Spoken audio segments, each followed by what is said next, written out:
आज वाराणसी में एक प्रेस वार्ता के दौरान मनोज तिवारी ने राहुल गांधी के वैष्णो देवी यात्रा पर जमकर तंज कसा।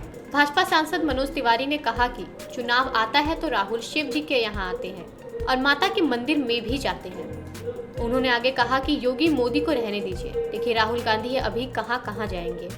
मनोज तिवारी ने बात को जारी रखते हुए आगे कहा कि राहुल गांधी को लगता है कि पीएम मोदी जिस कुर्सी पर बैठे हैं वो उनके बाबू, दादा दादी, नाना नानी की है, उस पर कोई गरीब घर का आदमी कैसे बैठ गया। राहुल गांधी पर कटाक्ष करते हुए उन्होंने कहा कि चुनाव है तो कंठी माला पहन रहे हैं और जब चुनाव खत्म हो जाता है तो इट्टी जाते हैं। साथ ही उन्होंने मायावती पर भी निशाना साधते हुए कहा कि मैंने कल देखा है कि मायावती जी के हाथ में त्रिशूल दिख रहा है और चलने दीजिए, देखिए ये लोग कहां कहां जाएंगे। वहीं बढ़ती महंगाई के मुद्दे पर मनोज तिवारी ने कहा कि 71 करोड़ लोगों को टीका लग गया है, एक परिवार पर 3000 से ज्यादा का खर्च है।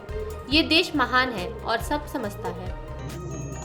ये लोग जो है ना, ये चुनावी प्राणी हैं, जो नाम ले रहे हैं ना आपको वैसी और ये सब, ये चुनावी प्राणी है। जो चुनाव आता है तो ये खड़े हो जाते हैं, फिर कहीं जाके इन लोगों का काम ही है लोगों को धर्मों में बांटना। इनका विकास का कोई एजेंडा आप सुनते हैं कभी? इंसान इंसान है ना, हिंदू है या मुसलमान हो, इंसान इंसान है, फिर क्यों बांटने में लगे हो? हम सबका साथ, सबका विकास के साथ उत्तर प्रदेश को आगे बढ़ा रहे हैं। अब यहाँ पे इतना बड़ा संकुल है, इसमें कबीर दास जी की मूर्ति लगी है। यहाँ हमारे अभी अंसारी जी मिले थे, उनकी दुकान है। यहाँ कोई भेदभाव थोड़ी है। भारतीय जनता पार्टी मतलब बिना भेदभाव के सबको साथ लेकर के, सबका विश्वास लेकर के, सबका विकास करने वाली पार्टी है।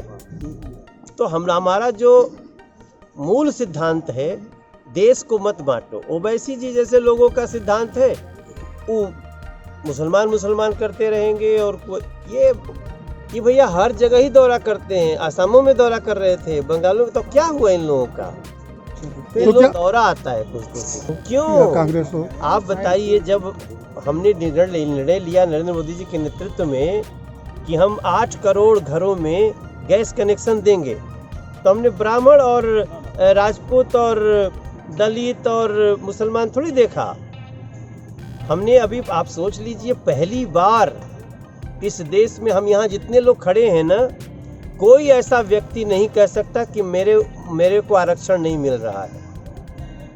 एक ब्राह्मणों को नहीं मिलता था, ठाकुर लोगों को नहीं मिलता था, जो अगड़े कहे जाते थे, अब उनके भी गरीबों को 10% आरक्षण कर दिया।